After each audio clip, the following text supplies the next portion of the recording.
Hello everyone and welcome to December's Special Collection Spotlight session, and in a highly unoriginal way, for this particular month's session I've decided to look at some of the festive treasures in the collection. So books in our special collections which relate to Christmas and the traditions around Christmas.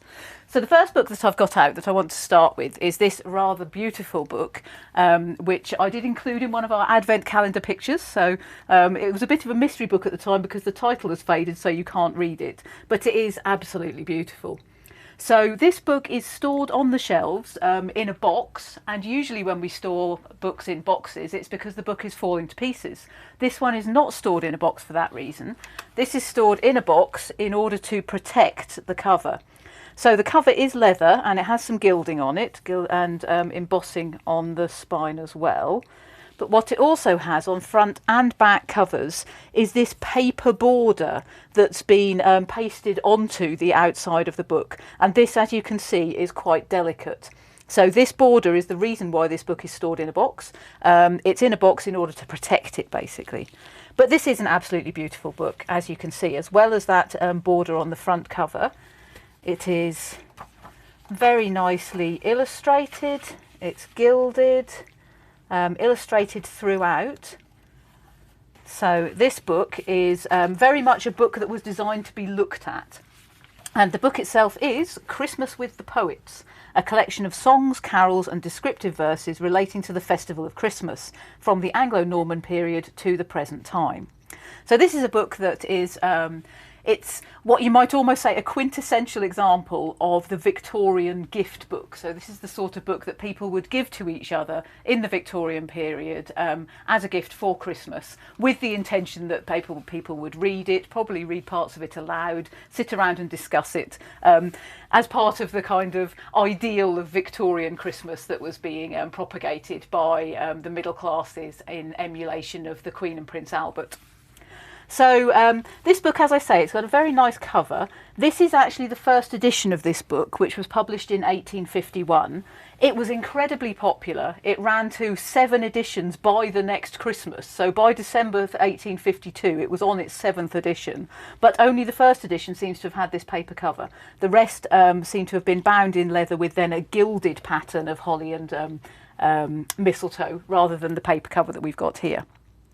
So this book, as I say, and as the title indicated, is looking at the history of Christmas traditions. So it includes 6 different sections. So the sections are Christmas carols from the Anglo-Norman period to the time of the Reformation, Christmas poems of the Elizabethan era, poems by Herrick relating to the Christmas festival. And Herrick was a poet of the 17th century, which I have a bit more information about, but I shall get to that in a moment. And then we have Christmas songs and carols from the time of the Civil Wars, the Commonwealth and the Restoration, Christmas verses of the 18th century, and then Christmas verses of the 19th century. So this would be the contemporary poems and carols to the period when the book was produced. And throughout the book, it is illustrated and has beautiful illuminated capitals in the black and gilt paint ink, and various pictures illustrating the different traditions that are being talked about.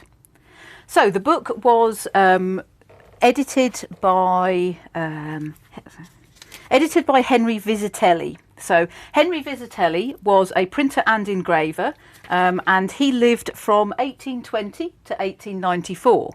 He was also a publisher, he was a writer. He was born in London as the son of a printer, and during his career he was well known as a journalist, and he started various periodicals of the time as well. So he started periodicals called the Pictorial Times and the Illustrated Times, but he also then went on to write for the Illustrated London News, which was obviously one of the more famous of the journals at the time. In addition, I discovered from looking him up on the internet, he was apparently an authority on wine and published quite a number of books about wine. So I think that probably adds to his cachet when creating a book about Christmas traditions. So the book is illustrated, as I say, throughout with these rather lovely images, and these were drawn by Burkitt Foster, Miles Burkitt Foster, who was born 1825, lived until 1899, and he was... from a very young age, it was recognised that he had an artistic talent. He was apprenticed with an engraver in London, and he worked on Punch and the Illustrated London News, and he also worked as a book illustrator.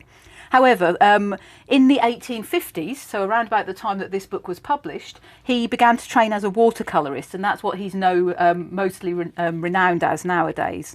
So he was friends with Burne-Jones and with William Morris, and he painted the sort of paintings that were actually used on the lids of Cadbury's chocolate boxes in the 1860s. But the illustrations within this book are ones that were done by him.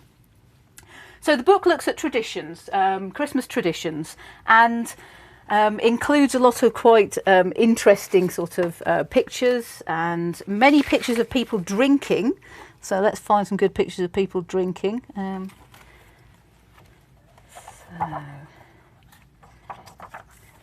As we have here, for instance, excellent pictures of people at the wassail, and throughout, pictures in various different costumes from the various different time periods that are being talked about. There are also pictures of the customs that are being described. So there's some quite near the beginning here that I thought were rather nice.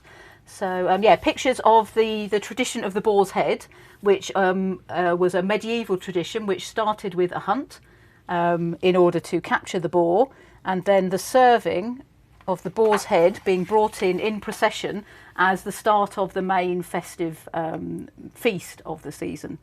So there are pictures of the traditions that are being described, and there are also one or two pictures of the actual Christmas story. So we've got one here of the angel appearing to the shepherds, for instance. So as well as looking at actually Christmas as it was being celebrated in this period, in the 1850s, in the time when this was produced, it also is part of a tradition which became more and more prevalent in the Victorian period, of being interested in the history of Christmas and the history of the traditions that were going on, where they came from, and how Christmas was celebrated in the past. And the book which I'm going to show you next is another one which looks at that idea.